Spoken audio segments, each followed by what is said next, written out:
मेरा एनएलयू में पढ़ने का सपना पूरा नहीं हो पाएगा, है ना? क्या मुझे और बेहतर ऑप्शंस नहीं मिल सकते? अगर 7000 रैंक आ गई है सर तो क्या मुझे एनएलयू नहीं मिलेगा? 14000 पे नहीं मिलेगा? 20000 आ गई है तो क्या नहीं मिलेगा?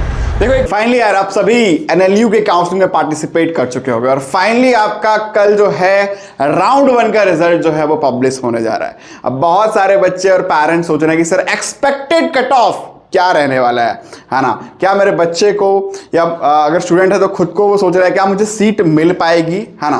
राउंड 1 के अंदर अगर आप काउंसलिंग में बैठे हो, बहुत सारे बच्चों को जो है इन्विटेशन गया था, तो उसमें हम लोग डिटेल में बात करने वाले हैं कि एग्जैक्टली भैया कहाँ तक पॉसिबिलिटी बन सकती है आपके सीट लेने की, है ना? तो सारे मैट्रिक्स को, डेटा को मैं आपको शेयर करने वाला हूं और सारी चीज़ों के ऊपर हम लोग बात करने वाले हैं। इस साल यार कुछ सीट्स भी इंक्रीज हुई हैं तो गुड न्यूज़ है, लेकिन आपको सारे एनालिसिस को समझना पड़ेगा, है ना?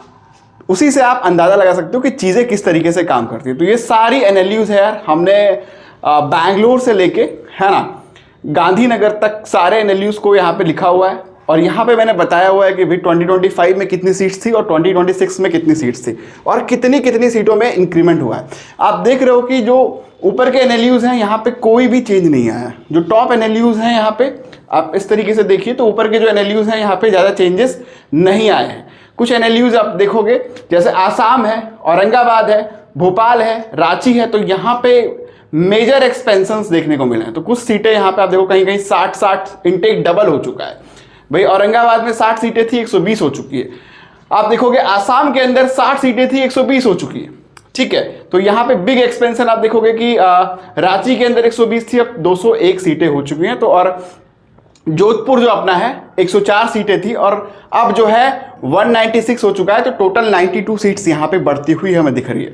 टोटल सीट्स का कंपैरिजन अगर हम लोग कर लें तो भैया आप ये देखिए क्लैट 2025 में 3650, है ना, टोटल 3600 सीटें थी और क्लैट 2026 के अंदर जो है 3952 हो चुकी है। तो 300 सीट्स अप्रॉक्सीमेट जो है इंक्रीज हुई है। तो ये तो बहुत गुड न्यूज है सर। कट ऑफ तो काफी ऊपर जाना चाहिए, हाँ, तो उस पर भी हम लोग बात कर लेते हैं। देखिए लास्ट 3 इयर्स का हमने एनालिसिस यहाँ पे डाला हुआ है, ठीक है? तो भैया कुछ समहाउ एनालिसिस में बहुत ज़्यादा चेंज नहीं आता है। कट ऑफ आप 3 सालों का देखोगे तो काफ़ी स्टैग्नेंट सा दिखता है आपको, उसमें बहुत बड़े चेंजेस नहीं दिखते हैं। तो 2023, 2024, 2025 के हिसाब से हमने सारे कट ऑफ को यहाँ पे ऑर्डर वाइज लिखा हुआ है। अब मैं एनालिसिस बताने जा रहा हूँ। अगर हम 2025 की बात करें तो जो अगरतला है ना, वो 2800 रैंक पे जाके राउंड 3 में बंद हुआ था। इट्स नॉट राउंड 1, है ना, ये राउंड 3 में बंद हुआ था।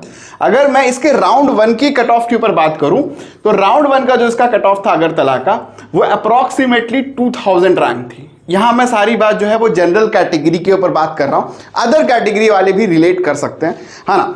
तो 2000 रैंक के आसपास बंद हुआ था। तो यहाँ पे अगर हम पॉजिटिव साइड में चलें, लेट सपोज 300 सीट्स भी इंक्रीज हुई हैं, तो यहाँ पे अलग अलग कैटेगरी में सीट्स इंक्रीज हुई है।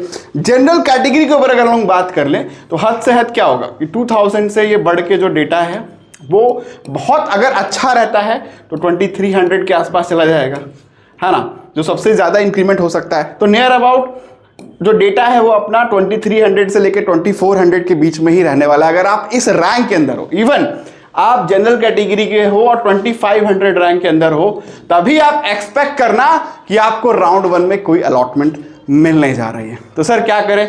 मेरी रैंक तो सर 2500 से ज़्यादा है, तो क्या मेरा एनएलयू में पढ़ने का सपना पूरा नहीं हो पाएगा, है ना? क्या मुझे और बेहतर ऑप्शंस नहीं मिल सकते? अगर 7000 रैंक आ गई है सर तो क्या मुझे एनएलयू नहीं मिलेगा? 14000 पे नहीं मिलेगा? 20000 आ गई है तो क्या नहीं मिलेगा?